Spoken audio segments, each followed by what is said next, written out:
Hi, my name is Raquel Ramirez Harrison, and this is my special topics presentation on gifted and talented ELL students.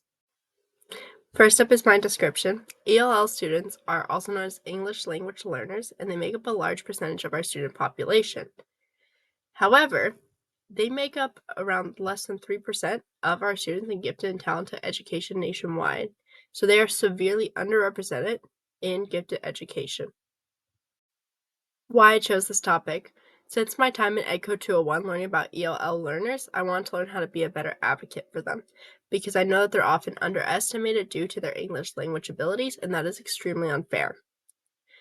Also, during this course, in learning about gifted and talented students and how they're treated unfairly as well, I wanted to learn if there was an intersectionality between the two or a crossover, especially because I plan to go for an ELL endorsement and for a gifted and talented endorsement, so I wanted to see where those two paths overlapped. ELLs in gifted education. So, as stated earlier, ELLs are historically underrepresented in gifted and talented programs, and this is due to systematic bias and the way that our identification tools have a lot of bias ingrained in them. Furthermore, there's a lack of cultural awareness and sensitivity towards ELL learners, and that we need to work on our identification of students of all backgrounds when identifying gifted and talented students. Practical solutions. So, three solutions that I backed with some research and came up with is firstly to change your idea of a gifted student.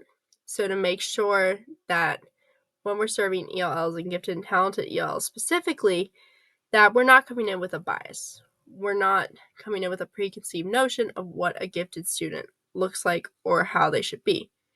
Because we need to recognize that there is an added challenge in conveying your thoughts and ideas in a language that's not native to your own, and that we need to recognize that challenge. We can't judge them in the way that we judge a student speaking in their native language because it is unfair. Second solution is to work to incorporate accommodations for ELLs. So there were school systems, and I attached the full article in my sources, where they required everyone to take the COGAT, but furthermore, they had gifted and ELL teachers that would translate the test for students who did not speak English well enough for them to read it. So that way they made it accessible for everyone. And furthermore, there are nonverbal ability tests that have been developed to help students be identified.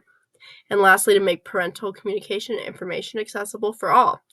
So there was an interview done where the parents were saying that the school sends out information, which is great. However, it's only in English, and they can't fully understand it or use it to its fullest extent. Or going to the PTO meetings, they don't really gain as much from it because they can't fully understand it. And so we need to work to do that small thing of maybe translating a document over and sending out 2 copies, because we need to make sure that the parents and teachers are on the same team on how to best support the students. So we need to make sure that we're making our information accessible, especially when it comes to information about our classroom. Top names in research. So first up, we have Mary Fraser, who worked in gifted education and was the founder of the Torrance Center for Creativity and Talent Development. And as a researcher, scholar, and advocate, she worked on the way children are assessed for gifted services and designed the Fraser Talent Assessment Profile, which was an assessment with multiple indicators, which was more effective in identifying gifted and talented assets of low-income and minority children. So she really worked to make it more accessible and to make our tests more accessible. And that's a picture of her next to that. And then secondly, I have Carol J. Maker, who developed the Discover project, which included clear recommendations on how to better serve students that are bilingual in gifted education. So that's what she specialized in. And she's a professor at the University of Arizona. And she used the assessment, and it was expanded to include identification of strengths of all children so their positive traits could be recognized and developed. So she also worked in that same field of making sure our assessments are more accessible and that they are truly giving our students the best chance of being identified as gifted and talented. So next I have additional resources, and I have 3 of them. I have 15 tips for improving identification of gifted EL students, which is a collection of different ways that you can improve identification, as the title states, of gifted EL students in your classroom and schoolroom specifically, and making sure that we have those resources so they're practical applications. In the middle, we have gifted English language learners, which the title is not very descriptive. However, it is from the Texas Education Agency, and so it's a collection of resources for students that are in kindergarten all the way up till 12th grade, and they're bilingual.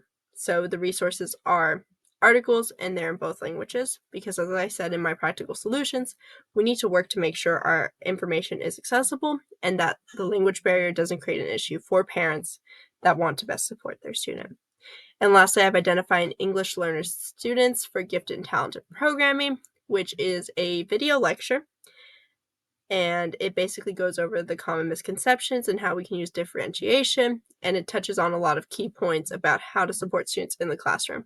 So if you prefer video style to reading, that could be a good resource, so that way you can understand the information, and overall, because we just want to have the information so that way we can support our students when the time comes, because it is way better to be over-prepared than under-prepared, especially when it comes to the difference between a student being identified as gifted and getting to explore their talents and getting to really be challenged in school versus them being bored and them getting into trouble because they're not being challenged academically. So it's important that no matter how we get our information and how we learn best, that we do that so we're prepared to educate our students.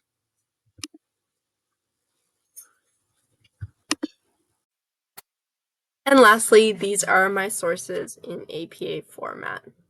Thank you so much for listening or reading my presentation, and I hope you have a wonderful day.